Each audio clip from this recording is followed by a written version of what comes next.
Ito nga pala yung first check-up ni Baby Elon and ni wife after niyang manganak. Ako si Renz, isang software engineer na work from home. Tara, samahan niyo kami sa araw na to. Let's go! Gumising na ako dito ng 5:15 AM kasi meron kaming masinsinang meeting ni Doc.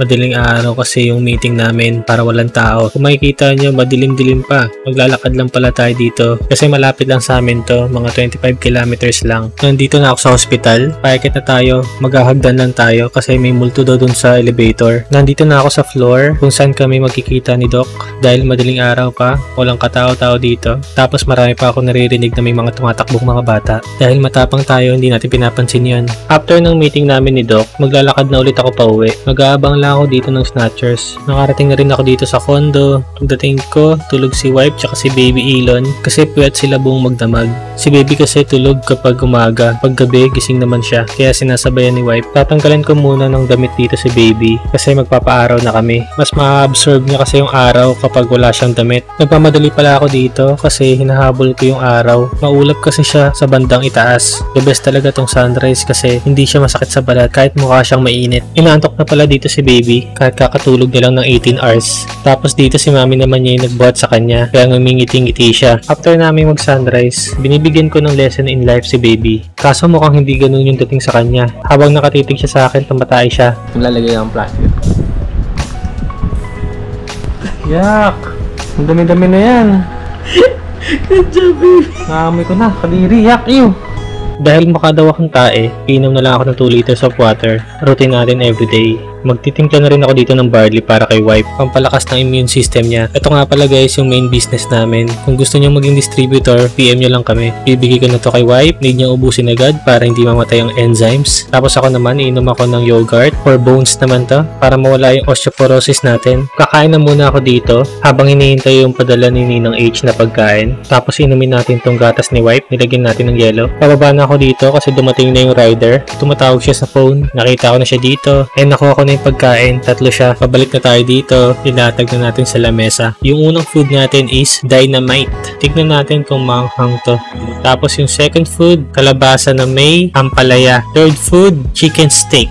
Binihisan na namin dito si Baby kasi pupunta kami sa hospital para sa kanyang first check-up, pati na rin si wife after niyang manganak. Excited dito si Baby. Kung makikita niyo ang sese ng mukha niya. Pababa na kami dito. Ito yung first time na ilalabas namin si Baby ng matagal. Kaya kinakatapan namin kung paano yung magiging setup namin. Kaya kung makikita niyo kompleto yung gamit namin. Meron pa kaming backpack and mga tools. Nandito na pala kami sa hospital. Maghahagdan lang kami kasi need na namin magmadali. Na-late kasi kami ng 1 minute. Ayaw kasi ni Doc ng late pero pagdating namin, hindi pa pala nag-start kaya naghintay pa kami ng 3 hours. Tapos dito, sine-check na ni Doc si wife, inaayos yung tahi niya. After ng check-up ni wife, ako muna yung nagbuhat kay Baby.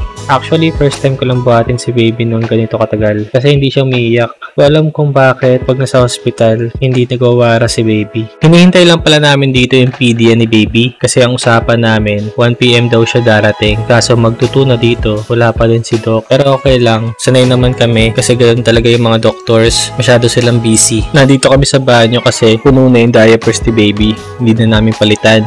Dumating na dito si Doc. Kami yung nauna kaya pinapasok na niya kami. Tapos dito nag-i-interview na siya. Pina-check up na niya si Baby. Tinitignan yung heartbeat niya, yung tenga, skin, eyes, lahat ng pwedeng tignan. Kaya the best din si Doc kasi hands-on siya. Natapos din na maayos yung check up ni Baby Elon and ni wife and maganda naman yung result nila. Pauwi na kami dito tapos nandito na kami sa condo, selfie lang. Pagdating namin, umidlip muna ako kasi nahilo ako sa 5 minutes na biyahe. Pagkagising ko sa nap, kakain na kami ni wife na itong padala ni Ninang kanina. Unahin na natin tong chicken steak. Masarap siya, mga 9/10. Tapos itong kalabasa na may ampalaya, mga 10/10 kasi mahilig ako sa gulay. Tikman din natin itong dynamite. Check natin kung manghang. Unang kagat, masarap siya kaso hindi siya manghang. Para siyang asukal. Kaya para sa akin, 8/10. After ng meal, kakainin na namin yung dessert na gawa ni wife. Tikman na natin. Ito talaga yung masasabi kong 11/10 kasi kapag si wife na yung gumawa ng dessert, pang restaurant talaga. So yun lang. See you sa next video.